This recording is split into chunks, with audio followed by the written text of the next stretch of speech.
He's a very young guy, and he's graduating from high school this year. He's a very good student, very smart, and I think that's great. I think it's very interesting, too. But he's pretty young, I will say. He's 17.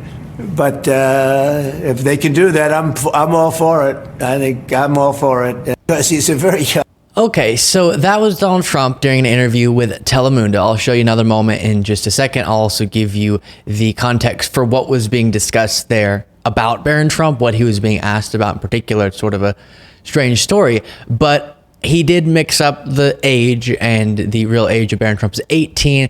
And while that's just a simple mistake, 18 is pretty momentous, and you would think as a parent you would remember that they've crossed over that threshold. Now they're an adult. That would sort of stick in your head. But no, Trump misidentifying the age of Barron Trump. But as is so often with these moments of confusion with Trump, you can just sort of say, it's a mistake. And we all make mistakes like that, 17, 18, all right.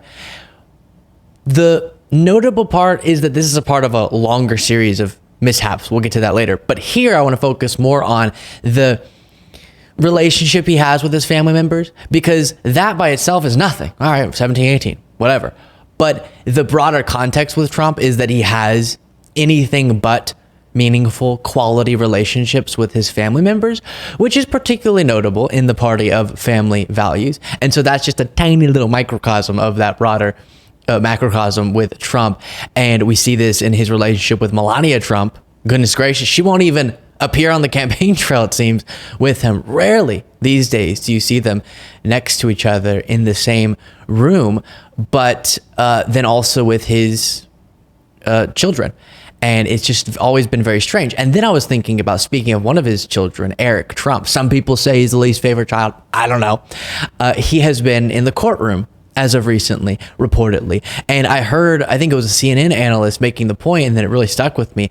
Imagine being Eric Trump. I don't feel bad for him. He's choosing to be on the wrong side of history with his strong advocacy for his authoritarian father to be president again. But he is also the son of Trump on a very human level. And he had to sit in that courtroom and listen to Stormy Daniels document the affair that she had with Trump. And I'd say alleged affair, but come on. Do we have to still say that with this? It's obviously something that happened with Trump, and many times, but we'll say, referring to this, the one time with Stormy Daniels, and he had to hear all of the salacious details. Now, by the way, I think some of those who have been reporting on these events and the different stories being told in the courtroom have overplayed how vulgar it got. I was seeing some Fox hosts just act so, they sort of performatively were so shocked. Can you believe they said all this vulgar sexual stuff? And to me, that was being overplayed a little bit. Yeah, some salacious details were included, but I think we can handle it.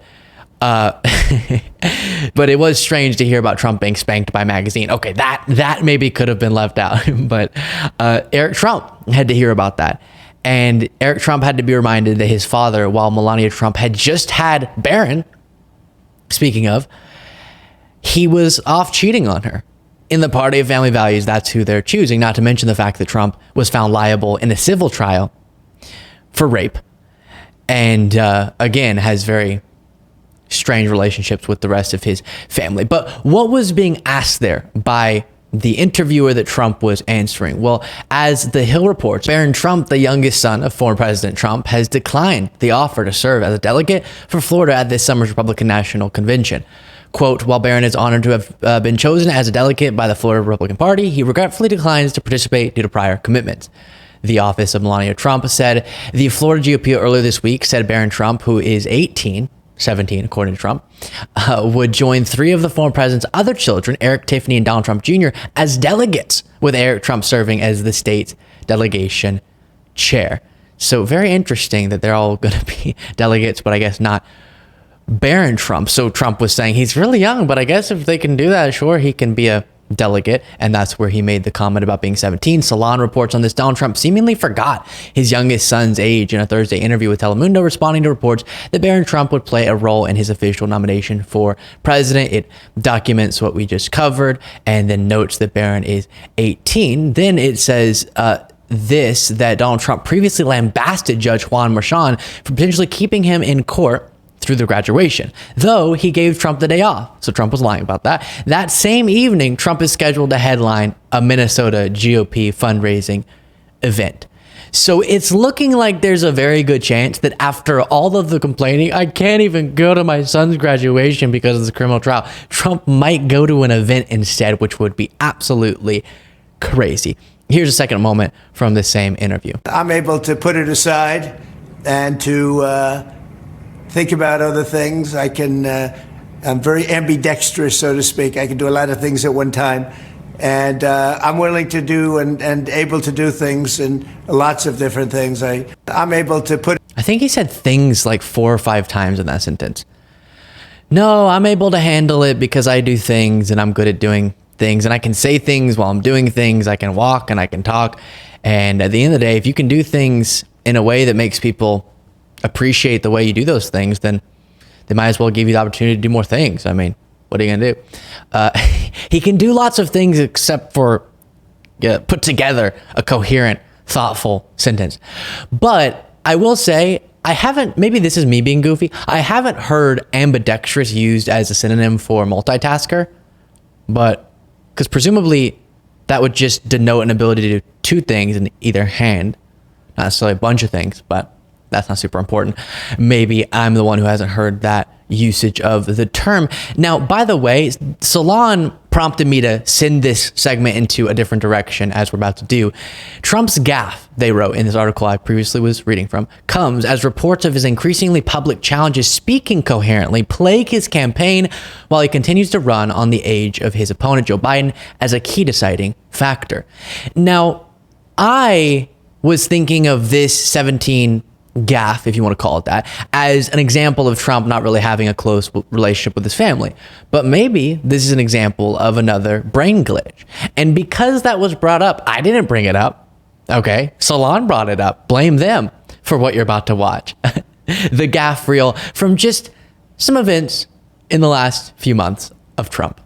With Obama, we won an election that everyone said couldn't be won. Obama dropped missiles and they ended up hitting a kindergarten. If that's the case, he's going to end up being indicted when he leaves office. Obama he doesn't want to talk about it. He doesn't even mention them in his statements. It's all coming through Iran. Well, you mean President Biden? They were interviewing him 2 weeks ago, and they said, what would you advise President Obama? The whole world seems to be exploding. They never report the crowd on January 6th. You know, Nikki Haley is in charge of security. We offered her 10,000 people, soldiers, National Guard, so whatever they want. They turned it down. We would be in World War II very quickly if we're going to be relying on this man. When I came here, everyone thought Bush was going to win. They thought Bush, because Bush supposedly was a military person. Great. You know what? He was a military. He got us into the Middle East. We came up with a new couple of words for corn. Viktor Orban, Hungary, very powerful. He fronts on both Russia and Ukraine. They were funding Hezbollah and Hamas. We're also going to place strong protections to stop banks and regulators from trying to debank you from your political beliefs, what they do. They want to debank you, and we're going to debank. Think of this. Is it crazy, really? Just this week, it was reported that an illegal alien, and you just look at this, what's happening. He must be cognitively impaired. I'm not cognitively. And you know what? When I am, you're going to know it. You're going to be the first people. I know my people. Viktor Orban. Did anyone ever hear of him? He's probably like one of the strongest leaders anywhere in the world. And he's the leader of, right? He's the leader of Turkey. Fronts on both Russia. The Biden border well, you know this, right? Even Argentina. They went MAGA. You know Argentina, great guy. We will expel the warmongers. We are a nation that just recently heard that Saudi Arabia and Russia will repeat.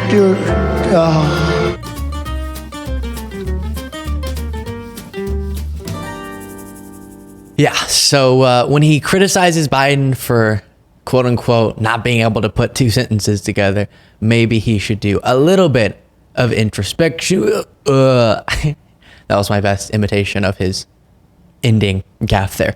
I'll leave it there. You can watch another one of the recent videos by clicking up there. And also let me know what you thought of all that in the comments.